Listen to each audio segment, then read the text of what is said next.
Hola, mi nombre es Ubaldo Reyes, bienvenidos a mi canal Radiofísica con Baldo. Este es el quinto y último video de la tercera temporada en donde les quiero mostrar nuestros primeros resultados en el intento por medir la tasa de dosis alrededor de la fuente de cobalto 60 que utilizamos en braquiterapia de alta tasa de dosis. Desde el 2016 en el Centro Estatal de Cancerología tenemos el equipo de tomoterapia y evidentemente junto con el equipo viene toda la dosimetría para hacer calibraciones. Nosotros como buenos físicos nos preguntamos, ¿la dosimetría utilizada en tomoterapia la podremos utilizar en cobalto 60 para medir la dosis alrededor de la fuente? Bueno, ya tenemos nuestros primeros resultados, ya ver ustedes qué opinan. Así que, sin más preámbulo, ¡comenzamos!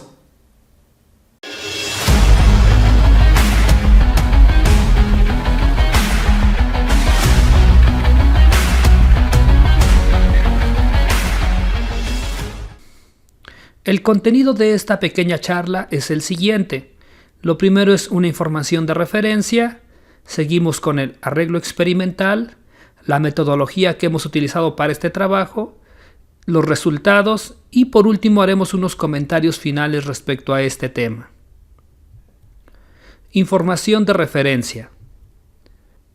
Hablaremos primero de manera muy general del equipamiento en SECAN Durango. Desde el 2016 tenemos el equipo de tomoterapia HDA. Junto con este acelerador ha llegado toda la dosimetría que nos permite hacer calibraciones. Empezamos por el tanque de agua, aquí aparecen algunas de sus dimensiones, las cámaras de ionización A1SL, que básicamente tienen, una de sus características es que tienen un volumen de 0.057 centímetros cúbicos, y por supuesto todos los accesorios o equipamiento para poder desplazar de manera remota la cámara de ionización dentro del tanque de agua y poderlos controlar de manera remota desde el cuarto de control. Para este 2021 llegó el equipo Saginova con una fuente de cobalto 60. También llegó con su equipo para hacer dosimetría, que es básicamente una cámara de pozos para medir la tasa de Kerma de referencia en aire.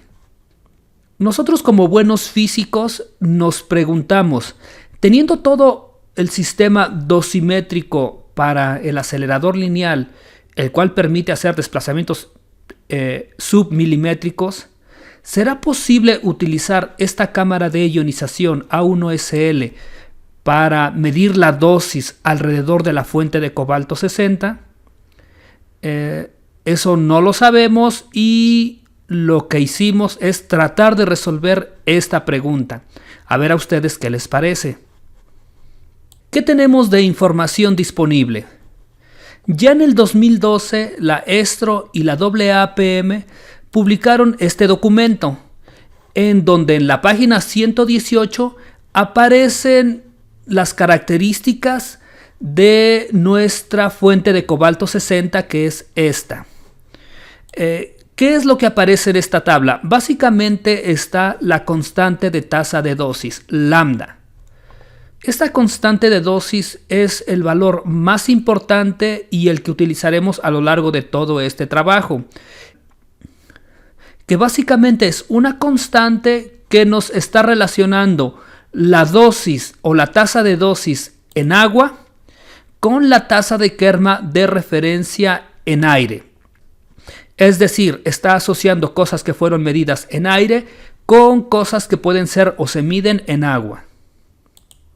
Recordemos que las unidades de la tasa de Kerma de referencia en aire se conoce como U, que es un microgray por hora. En este documento y en el TG43, básicamente la configuración de la fuente lineal que se utiliza es la que se muestra en esta figura, en donde básicamente el eje Z es el eje que va sobre la fuente radiactiva, y si nos vamos alejando, en este caso ellos le llamaron Y, para nuestro trabajo le llamamos X, y aparecen estos valores de la constante lambda. En este trabajo solo nos vamos a fijar cuando θ sea igual a 90 grados. Evidentemente Los valores cercanos a la fuente, menores a 1 centímetro, no los consideramos por cuestiones físicas, ¿no? Es imposible acercar tanto la cámara de ionización a la fuente radiactiva. Entonces nos enfocamos solamente a medir en 1 centímetro, alejándonos de la fuente, 1 centímetro, 1.5, 2, 3, hasta el punto más alejado que son 7 centímetros. Esto es respecto a los valores que nos muestra este documento. Arreglo experimental. Dentro del búnker tenemos el siguiente equipamiento. El equipo Saginova, con la fuente de cobalto aquí adentro. Está el tubo de transferencia azul, que es la guía por donde va saliendo la fuente. Tenemos un tubo intrauterino que nos permite sujetar el tubo de transferencia. Se hizo un pedestal que nos permite a su vez sujetar el tubo intrauterino. Está el tanque de agua lleno de agua. Y tenemos la cámara de ionización A1SL y los rieles que nos permiten desplazar esta cámara. Afuera del búnker tenemos lo siguiente, es decir, en el cuarto de control tenemos el equipo de cómputo para controlar la salida y los tiempos de exposición de la fuente de cobalto 60. Tenemos el electrómetro y tenemos el sistema de tomoterapia que nos permite controlar de manera remota los desplazamientos de la cámara de ionización de manera controlada y por supuesto ir adquiriendo los datos. Lo primero es nivelar nuestro sistema. Para eso lo hacemos con el procedimiento que nos enseñó el fabricante, es nivelar los rieles y evidentemente con esto se nivela la cámara de ionización y con un nivel redondo logramos nivelar el tubo intrauterino. Lo que sigue a este proceso es las alineaciones. Para eso utilizamos el capuchón de la cámara de ionización A1SL y aquí tomamos fotos aumentadas en tiempo real con nuestro celular para tratar de hacer lo más fino posible esta alineación. Entonces vamos a ver sobre el eje Y, que sería fijo, centramos el tubo intrauterino y la cámara de ionización. Posterior a eso vamos a centrar en el eje X, viéndolo de frente, y lo mismo, auxiliándonos del capuchón de la cámara, vemos que quede lo más centrado posible al tubo intrauterino. Y ahí nos vamos a quedar de momento. Procedimiento. Lo primero es la localización de nuestro origen. Aquí tenemos esta imagen donde está la fuente de cobalto 60 y el centro de esta fuente sería nuestro origen. Y habíamos dicho que teníamos la cámara de ionización aquí abajo. Lo que vamos a hacer ahora es de manera remota y controlada, vamos a desplazarnos 1 centímetro en la dirección X. Posterior a eso, vamos a hacer un barrido, igual de manera remota, para localizar el centro de la fuente. Aquí tenemos unos resultados de un barrido que se ha realizado. Se hace un ajuste de segundo orden y se encuentra cuál es la altura en donde está el centro. Y esta va a ser nuestra posición de referencia. Entonces estamos en X 10 milímetros, en Z 0 y en Y 0. Esa es nuestra posición de referencia. ¿Cómo medimos la dosis absorbida en agua? La ecuación general es de esta forma, ¿no? Donde básicamente aparecen los siguientes factores: el factor de calibración, presión, temperatura, ionización, polarización y la carga medida. Esa es la forma general. Pero aquí empiezan nuestros problemas, ¿no? El primer problema viene con la carga y el segundo con el factor de calibración. Para tratar de solucionar el problema de la carga, debido a que nuestra fuente ya no es puntual, estamos extremadamente cerca de la fuente. Entonces, esta cámara de ionización ya no puede ver como un punto esta esta fuente de cobalto 60. Por lo tanto, ahí tenemos un gran problema. Lo intentamos resolver, o nuestra propuesta para resolver este problema es el siguiente. Sabemos que la carga que está leyendo la cámara de ionización es proporcional a la dosis que se va a depositar en ese punto, y que a su vez esto es proporcional a la tasa de dosis.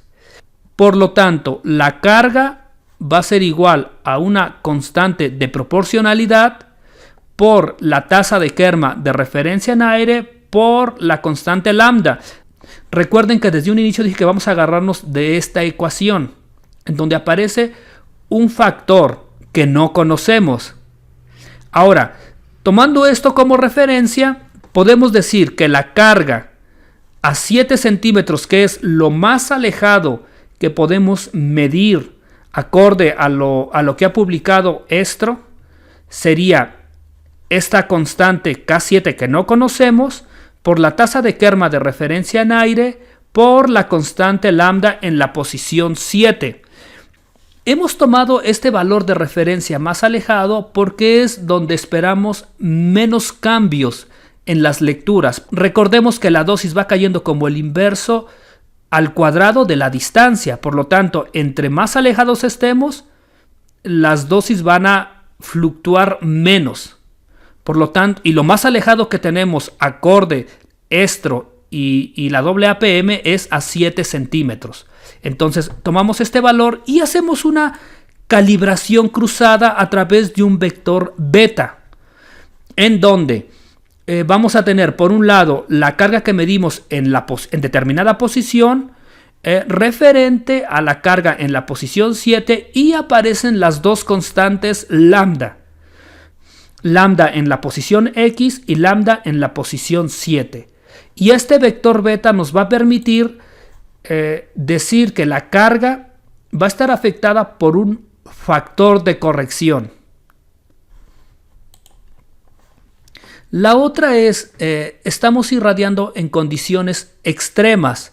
Nosotros tenemos un certificado de calibración de esta cámara de ionización, pero en condiciones que no corresponden a lo que estamos haciendo ahora. Por lo tanto, el factor de calibración que tenemos para, digamos, en este caso para tomoterapia, no nos funciona. Entonces la idea es tratar de resolverlo de alguna forma. Lo que nosotros hicimos es regresarnos al TRS 398, en donde se define un factor de calibración que básicamente está asociado con una dosis de referencia y la medida de carga de esta cámara de ionización para esta misma dosis de referencia. En este caso nosotros no tenemos una cámara de ionización que nos dé esta dosis de referencia con estas condiciones que estamos midiendo, pero lo que sí sabemos es que esto lo podemos calcular. Y lo podemos calcular a través de nuevamente utilizando nuestra ecuación esta.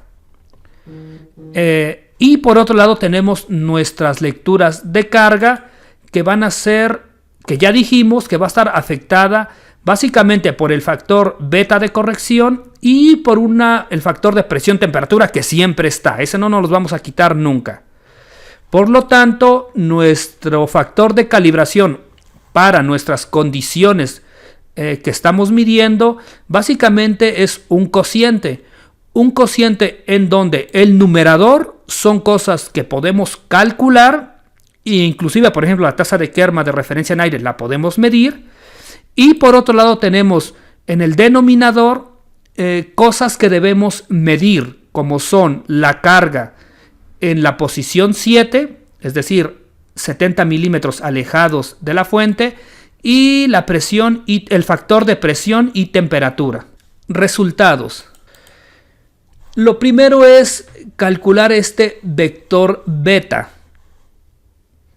Se hicieron 5 mediciones, se saca el promedio y con eso se puede calcular nuestro vector beta, que es de esta forma. Estos van a ser nuestros factores de corrección para la carga que después utilizaremos para nuestras mediciones. Y posteriormente calculamos nuestro factor NDW. Lo mismo, son 5 lecturas, conocemos la tasa de Kerma de referencia en aire, el tiempo que estamos disparando, conocemos bueno, aquí están nuestras lecturas de carga y nuestros factores de presión y temperatura. Se saca un promedio y nuestra desviación estándar, que es, en este caso nos dio 63.406 más menos 0.2192 centigrados por nanocoulombs. Ese va a ser nuestro factor de corrección. Entonces, ya posteriormente vamos a medir la dosis. Esas fueron mediciones posteriores en donde ya aparece nuestro factor de calibración, que debe permanecer constante en el tiempo.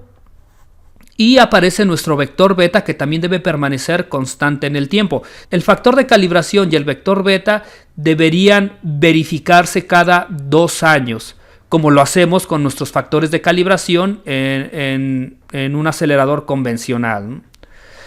Aparece presión, temperatura. Aquí solamente estoy mostrando los resultados de una medición, pero se hicieron 3 mediciones.